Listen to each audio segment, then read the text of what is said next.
an 83-year-old. And I would like to hear from you, please, what you know about their whereabouts, what you know about what happened on Saturday.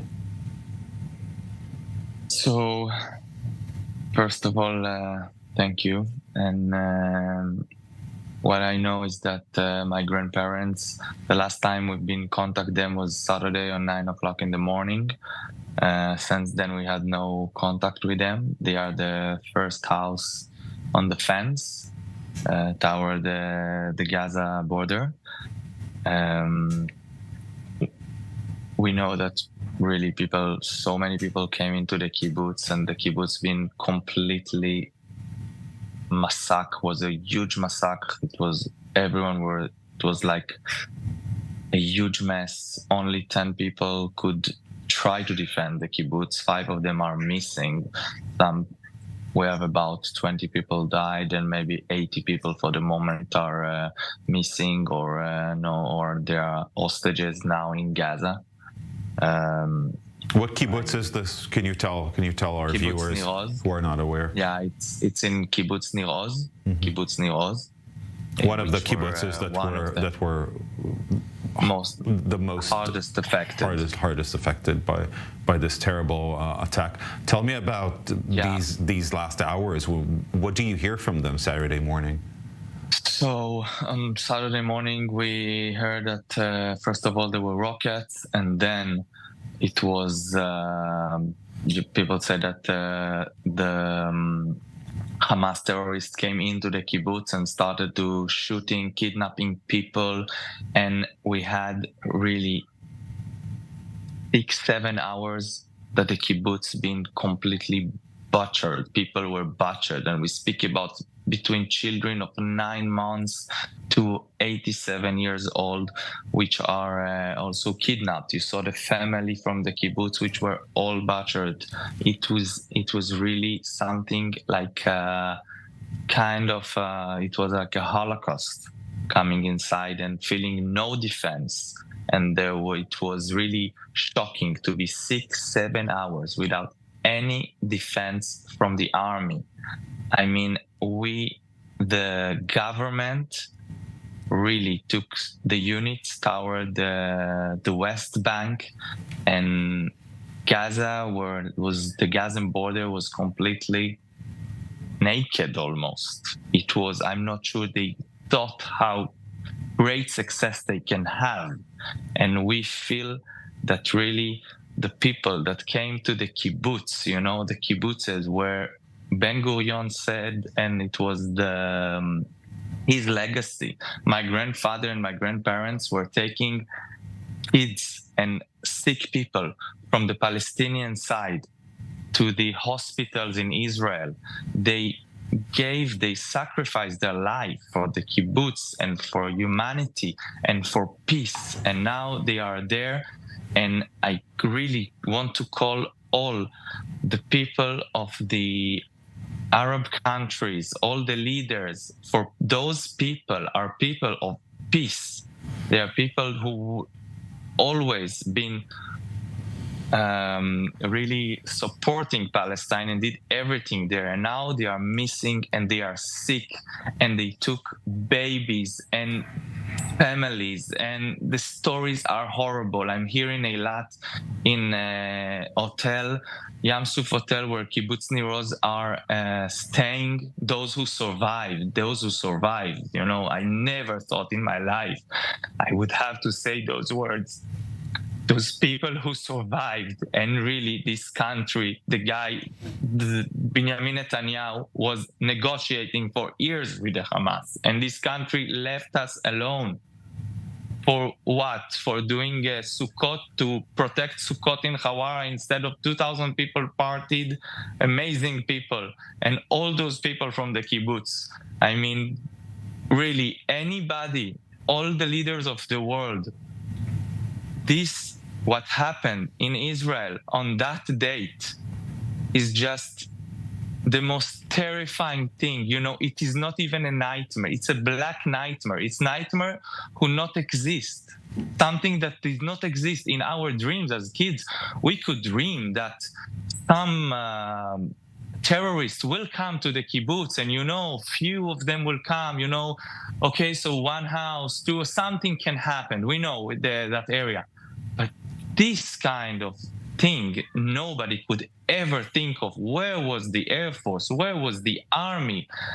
I really can't understand. I think that maybe the Prime Minister Netanyahu thought Hamas is his friends. If he had so little amount of soldiers protecting the most how can I say it, really the most sensitive part of the country, the hottest confrontation line. I think all of us, Daniel, are the Middle East. I think all of us, Daniel, are with you in asking these very tough questions, both regarding the Israeli government and their really lack of preparedness for such an event, and the Israeli military.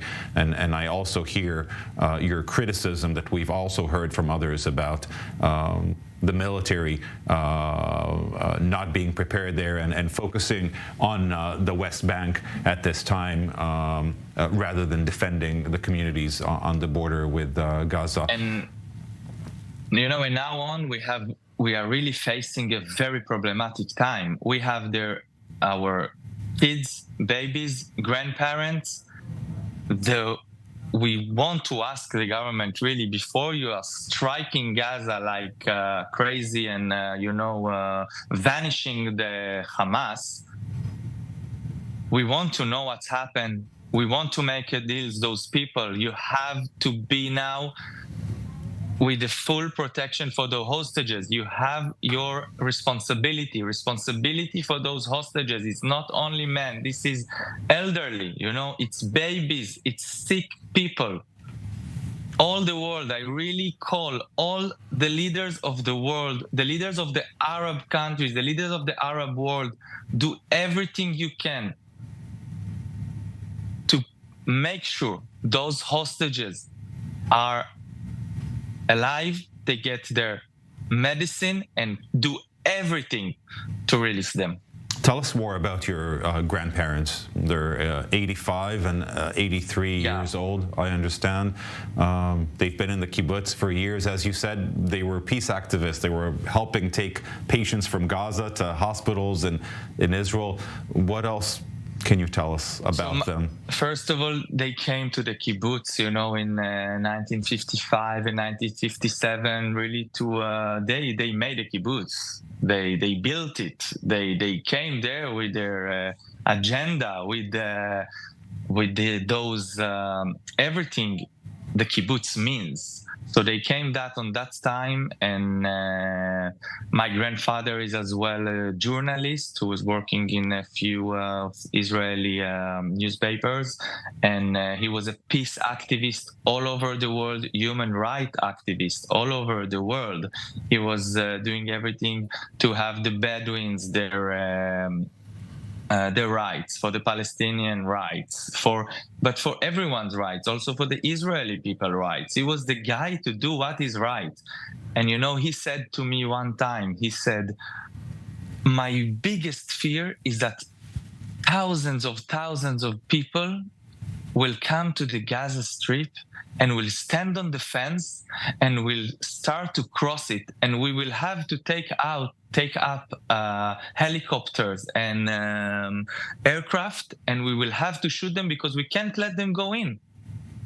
And even he could never, and nobody see that, and he was so afraid of those people who will die because of that, really. So now, in the last years, they're also more sick, and really they need their help. And unfortunately, we didn't find any photos of them. We got some information, but really it's not 100% information coming from the Red Cross to say that they are in the list of the medicine. So before we part, Daniel, if I know you approached, of course, world leaders and perhaps countries like Turkey, the UAE, Qatar could have some leverage, Egypt over Hamas. If anyone is in Gaza is listening to you, what would you like to say to them? I would like to say to them, first of all, that if you know anything, please pass the information and Another thing, if you see them, tell them that we are here, we support them, we love them. They really sacrifice something for something nobody should sacrifice ever in their life. And I'm sending, all the love, and I hope to see them back soon in Israel with us. Daniel Lifshitz, grandson of Yocheved and Oded, 85 and 83-year-old, who were abducted to Gaza, peace activists. Thank you very much for being with us, and we send your family a lot of strength in these difficult times, and also to all the residents of the kibbutz who survived this horrible massacre and are with you there in Eilat, sending you much strength and our hopes for good news.